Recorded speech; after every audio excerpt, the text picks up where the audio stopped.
garrison of the castle were extremely rejoiced to be thus rescued; and when they came to learn through whose instrumentality they had been saved, and saw the beautiful horseman whom they remembered as a gay and happy child playing about the precincts of the castle, they were perfectly intoxicated with delight.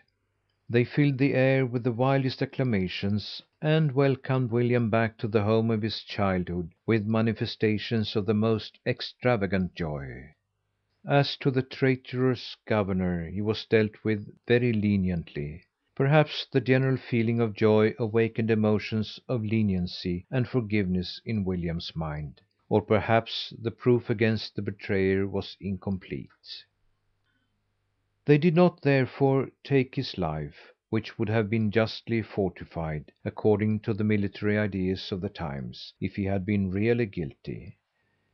They deprived him of his command, confiscated his property, and let him go free. After this, William's forces continued for some time to make head successfully against those of the King of France. But then, on the other hand, the danger from his uncle, the Earl of Ark, increased. The earl took advantage of the difficulty and danger in which William was involved in his contest with King Henry, and began to organize his forces again. He fortified himself in his castle at Ark, and was collecting a large force there. Ark was in the northeastern part of Normandy, near by the sea, where the ruins of the ancient castle still remain. The earl built an almost impregnable tower for himself on the summit of the rock on which the castle stood, in a situation so inaccessible that he thought he could retreat to it in any emergency, with a few chosen followers, and bid defiance to any assault. In and around his castle the earl had got quite a large army together. William advanced with his forces, and, encamping around them, shut them in. King Henry, who was then in a distant part of Normandy, began to put his army in motion to come to the rescue of Ark. Things being in this state, William left a strong body of men to continue the investment and siege of Ark, and went off himself at the head of the remainder of his force to intercept Henry on his advance. The result was a battle and victory, gained under circumstances so extraordinary that William, young as he was, acquired by his exploits a brilliant and universal renown. It seems that Henry, in this progress to Ark, had to pass through a long and gloomy valley, which was bounded on either side by precipitous and forest covered hills. Through this dangerous defile the long train of Henry's army was advancing, arranged and marshalled in such an order as seemed to afford the greatest hope of security in case of an attack.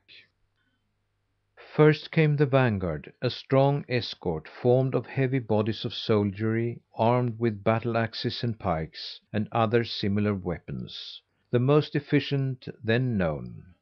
Immediately after this vanguard came a long train of baggage, the tents, the provisions, the stores, and all the munitions of war. The baggage was followed by a great company of servants, the cooks, the carters, the labourers, the camp followers of every description, a throng of non combatants, useless of course in a battle, and a burden on a march, and yet the inseparable and indispensable attendant of an army, whether at rest or in motion. After this throng came the main body of the army, with the king, escorted by his guard of honour, at the head of it. An active and efficient corps of lancers and men at arms brought up the rear. William conceived the design of drawing this cumbrous and unmanageable body into an ambuscade. He selected accordingly the narrowest and most dangerous part of the defile for the purpose, and stationed vast numbers of Norman soldiers, armed with javelins and arrows, upon the slopes of the hill on either side, concealing them all carefully among the thickets and rocks. He then marshalled the remainder of his forces in the valley, and sent them up the valley to meet Henry as he was descending. This body of troops, which was to advance openly to meet the king, as if they constituted the whole of William's force, were to fight a pretended battle with the vanguard, and then to retreat, in hopes to draw the whole train after them in pursuit so eager as to throw them into confusion; and then, when the column thus disarranged should reach the place of ambuscade, the Normans were to come down upon them suddenly from their hiding places, and complete their discomfiture. The plan was well laid, and wisely and bravely executed, and it was most triumphantly successful in its result. The vanguard of Henry's army were deceived by the pretended flight of the Norman detachment. They supposed too that it constituted the whole body of their enemies. They pressed forward, therefore, with great exultation and eagerness to pursue them. News of the attack and of the apparent repulse with which the French soldiers had met it, passed rapidly along the valley, producing everywhere the wildest excitement, and an eager desire to press forward to the scene of conflict. The whole valley was filled with shouts and outcries. Baggage was abandoned, that those who had charge of it might hurry on. Men ran to and fro for tidings, or ascended eminences to try to see. Horsemen drove at full speed from front to rear, and from rear on to the front again. Orders and counter orders were given, which nobody would understand or attend to in the general confusion and din. In fact, the universal attention seemed absorbed in one general and eager desire to press forward with headlong impetuosity to the scene of victory and pursuit, which they supposed was enacting in the van. The army pressed on in this confused and excited manner until they reached the place of ambuscade. They went on too through this narrow passage as heedlessly as ever. And when the densest and most powerful portion of the column was crowding through, they were suddenly thunderstruck by the issuing of 1,000 weapons from the heights and thickets above them on either hand, a dreadful shower of arrows, javelins, and spears, which struck down hundreds in a moment, and overwhelmed the rest with astonishment and terror. As soon as this first discharge had been effected, the concealed enemy came pouring down the sides of the mountain, springing out from 1,000 hiding places as if suddenly brought into being by some magic power. The discomfiture of Henry's forces was complete and irremediable.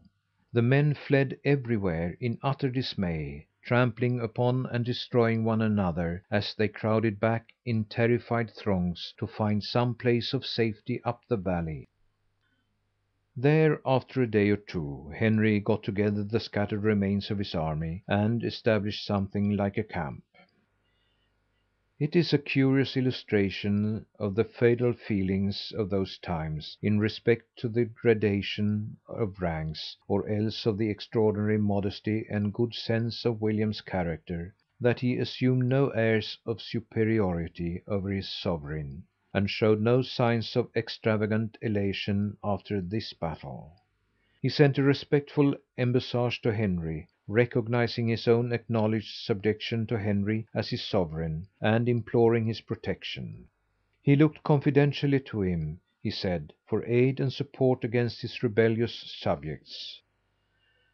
Though he thus professed, however, to rely on Henry, he really trusted most, it seems, to his own right arm; for as soon as this battle was fairly over, and while the whole country was excited with the astonishing brilliancy of the exploit performed by so young a man, William mounted his horse, and calling upon those to follow him who wished to do so, he rode at full speed at the head of a small cavalcade to the castle of Arques.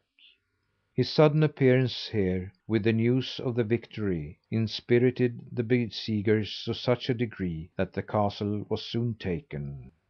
He allowed the rebel earl to escape, and thus, perhaps, all the more effectually put an end to the rebellion. He was now in peaceable possession of his realm.